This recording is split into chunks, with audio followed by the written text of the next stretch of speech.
Friends अस्सलाम वालेकुम। जैसा कि आपको मालूम है कि हम लोग चैप्टर नंबर 4 पढ़ रहे हैं, वर्क एंड एनर्जी। कल मैंने आपको पावर की थोड़ी सी डेफिनेशन बताई थी। हमने जब वर्क की डेफिनेशन की थी तो उसमें क्लियर नहीं था कि कितनी अमाउंट ऑफ वर्क किया गया और एक सेकेंड में, इनके how much amount of work is done in 1 second, या हमें उसका रेट नहीं मालूम कि किस रेट पे वर्क हुआ। तो अब हमने वो रेट जो है पावर बताएगा कि पावर जो है वो क्या बताता है हमें। पावर रेट बताता है जिस रेट के ऊपर वर्क डन होता है। Power is the measure of the rate at which work is done. अब अगर जो वर्क डन है उसको हम डेल्टा डब्ल्यू से रिप्रेजेंट करें, टाइम इंटरवल डेल्टा टी हो, तो हमारे पास एवरेज पावर का जो रिलेशन आएगा वो है delta W by delta T. ये कल हमने कर लिया था। तो इसके बाद हमने कहा था इंस्टेंटेनियस पावर लिमिट जब लगा देंगे, यानी कि for very short interval of time delta T tends to zero, तो delta W by delta T इस लिमिट में जो होगी वो इंस्टेंटेनियस पावर कहलाएगी। आज हम देखेंगे पावर और वेलोसिटी का रिलेशन क्या है इनके। पावर, या ये भी कर सकते हैं हम लोग कि प्रूफ, ये भी क्वेश्चन आता होता है बोर्ड के पेपरों में कि प्रूफ करें P is equal to F dot V, यानी कि पावर जो है वो डॉट प्रोडक्ट फोर्स और वेलोसिटी का। अगर जो है एक ऑब्जेक्ट है जो कि कांस्टेंट वेलोसिटी v के साथ मूव कर रहा है, उसके ऊपर फोर्स f जो है वो कांस्टेंट फोर्स लग रही है, तो हमारा जो है अब हमने फोर्स और वेलोसिटी का प्रोडक्ट फाइंड आउट करना है, डॉट प्रोडक्ट जो है। अब फॉर एग्जांपल एक जो है मोटर बोट है जो कि कांस्टेंट वेलोसिटी v के साथ मूव कर रही है, उसके ऊपर फोर्स f लग रही है जो है When the propeller of a motor boat causes the water to exert a constant force F on the boat, जो कि मूव कर रही है विद कांस्टेंट वेलोसिटी v के साथ, तो जो पावर डिलीवर्ड होगी by the motor at any instant t, तो वो क्या होगी, power P is equal to limit delta t tends to zero delta W by delta t। हमें मालूम है डेल्टा W क्या है, वर्क डन है, प्रोडक्ट है फोर्स और डिस्प्लेसमेंट का। हम ये वाला वैल्यू पुट कर देंगे अब P वाली इक्वेशन में, तो P is equal to limit delta T tends to zero f dot delta d divided by del T.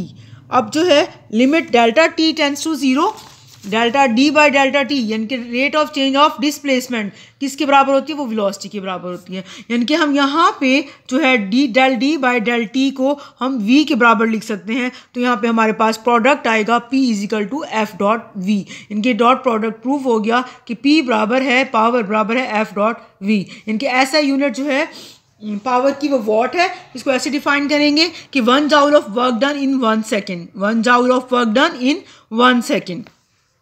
माज़ोकात हम जो है इलेक्ट्रिकल मेजरमेंट्स करते हैं पावर की, तो उसमें जो है वर्क एक्सप्रेस होता है एज वॉट इनटू सेकेंड, जबकि कमर्शियल यूनिट जो है इलेक्ट्रिकल एनर्जी की वो किलो वाट आर है।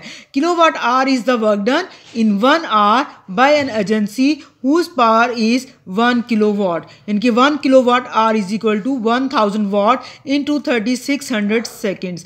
यानी कि इसको अगर हम इस तरह से लिखेंगे 3.6 इंटू 10⁻⁶, और 10⁻⁶ आपको पता है मेगा के बराबर होता है, तो 3.6 मेगा जाउल हो जाएगा।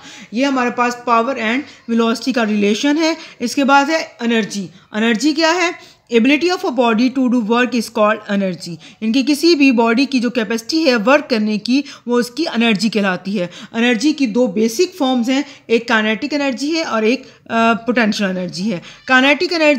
काइनेटिक एनर्जी जो है बॉडी, उस बॉडी की होती है मोशन की वजह से बॉडी के अंदर। Kinetic energy is possessed by a body due to its motion and is given by the formula kinetic energy is equal to 1/2 mv square. यानी कि एनर्जी जो है वो एक जो है जो बॉडी मूव कर रही है उसके अंदर जो एनर्जी होगी मूविंग बॉडी के अंदर वो काइनेटिक एनर्जी होगी।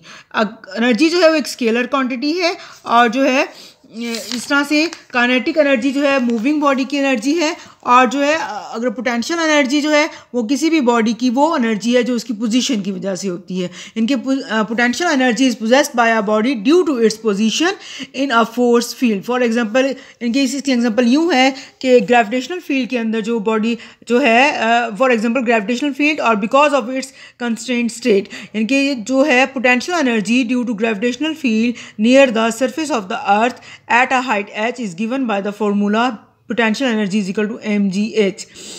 इनके पोटेंशियल एनर्जी जो कि एक बॉडी है जो कि हाइट h के ऊपर मौजूद है, तो उसकी पोटेंशियल एनर्जी का फार्मूला होगा potential energy is equal to mgh। ये इसको वर्क डन से भी लिया जा सकता है, जैसे W is equal to F into s. तो एस क्या है, हाइट ले लेंगे, और फोर्स क्या है, वेट के बराबर mg, और F is equal to mg into h, तो W is equal to mgh। इनकी जो एनर्जी बॉडी की पोजीशन की वजह से होगी वो इसकी जो है पोटेंशियल एनर्जी कहलाएगी। इसकी एग्जांपल इस तरह से है कि जो स्प्रिंग है उसके अंदर जो एनर्जी होती है वो पोटेंशियल एनर्जी है। अब है work energy principal. Work energy principal जो है, when ever work is done on a body, जब किसी बॉडी के ऊपर वर्क होता है तो इसकी जो है एनर्जी इंक्रीज होती है। जब किसी बॉडी के ऊपर वर्क किया जाता है तो उसकी एनर्जी इंक्रीज होती है। फॉर एग्जांपल, अगर एक बॉडी है जिसका मास m है, वो v वेलोसिटी के साथ मूव कर रही है, उसके ऊपर एक फोर्स F एक्ट कर रही है, जिसकी वजह से बॉडी ने डिस्प्लेसमेंट कवर किया, d displacement in the direction of force, तो उसकी वेलोसिटी vi से vf होगी। तो हमारे पास जो है वेलोसिटी उसकी चेंज हो गई, vi से इनिशियल वेलोसिटी से फाइनल वेलोसिटी vf चेंज हो गई। हम third equation of motion use करेंगे, 2as, यानी कि 2as डिस्टेंस की जगह यहाँ पे हम d ले रहे हैं, is equal to vf square minus vi square. अब 2a जो क्वांटिटी है, d यहाँ रहेगा, 2a इधर ले जाएंगे तो डिवाइड हो जाएगा, तो d is equal to 1/2a vf square minus vi square. अब सेकेंड लॉ ऑफ मोशन हमें मालूम है, वो किसके बराबर है, F is equal to ma। F is equal to ma यानी कि मैस और एक्सेलरेशन।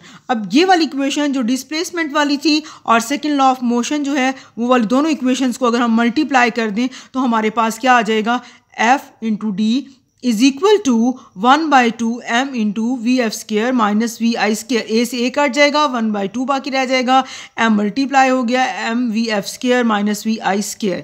इनके f और d इसका प्रोडक्ट किसके बराबर हो जाएगा, 1/2 m vf का स्क्र माइनस 1/2 m vi का स्क्र। 1/2 m v स्क्र किसका रिलेशन है, ये काइनेटिक एनर्जी का। ये क्या है, ये फाइनल इसकी चेंज इन काइनेटिक एनर्जी को ये पूरी इक्वेशन रिप्रेजेंट कर रही है। और इसका लेफ्ट हैंड साइड इस इक्वेशन की वो रिप्रेजेंट कर रही है वर्क डन को, यानी कि लेफ्ट हैंड साइड जो है वो वर्क डन को रिप्रेजेंट कर रही है, और राइट हैंड साइड जो है वो चेंज इन काइनेटिक एनर्जी जो है बॉडी की उसको रिप्रेजेंट कर रही है। इनके इसको हम यूँ लिख सकते हैं कि work done on the body, work done on the body is equal to the change in its kinetic energy. Work done on the body is equal to the change in its kinetic energy. इसको हम कहते हैं work energy principal. इसी तरह से अगर एक body है उसको रेस किया गया from the surface of earth, तो वर्क डन जो है चेंज होगा, जिसकी वजह से ग्रेविटेशनल पोटेंशियल एनर्जी उसकी चेंज होगी, क्योंकि बॉडी को हमने रेस किया उसकी सरफेस ऑफ अर्थ से हाइट h के ऊपर लेके गए हैं, जिसकी वजह से जो है उसका जो है पोटेंशियल एनर्जी में चेंज आया। हाइट में चेंज है तो पोटेंशियल एनर्जी में भी चेंज आई है। इसी तरह से if a spring is compressed the work done on it equals the increase in its elastic potential energy. क्योंकि स्प्रिंग के अंदर भी पोटेंशियल एनर्जी होती है, इलास्टिक पोटेंशियल एनर्जी होती है। उसको जब कंप्रेस किया जाता है तो वो उसकी जो है इलास्टिक पोटेंशियल एनर्जी जो है वो इंक्रीज हो जाती है। अगला टॉपिक इससे रिलेटेड है एब्सोल्यूट पोटेंशियल एनर्जी। वो बहुत लेंथी टॉपिक है, उसको हम नेक्स्ट लेक्चर में इंशाल्लाह देखेंगे। अगर जो है अब यहाँ से आप पूरा देख लें, बहुत छोटा सा ये जो है टॉपिक है, आसान सा टॉपिक है। अगर आपको इसमें से कुछ नहीं समझ में आया तो आप मुझसे दोबारा पूछ सकते हैं कि वर्क और जो है हमने किया है वर्क एनर्जी प्रिंसिपल इंपॉर्टेंट है ये, और इसके अलावा हमने देखा कि पावर एंड वेलोसिटी का क्या रिलेशन आपस में बनता है वो देखा। ये छोटा सा एक शॉर्ट क्वेश्चन आ जाता होता है कि prove that P is equal to F.V, तो ये इस लिहाज से इंपॉर्टेंट है। फिर हमने एनर्जी की टाइप्स देखी, एनर्जी की टाइप्स 2 टाइप्स थी, बेसिक फॉर्म्स देखी, उसके बाद हमने वर्क एनर्जी प्रिंसिपल किया। तो ये आज का हमारा टॉपिक था।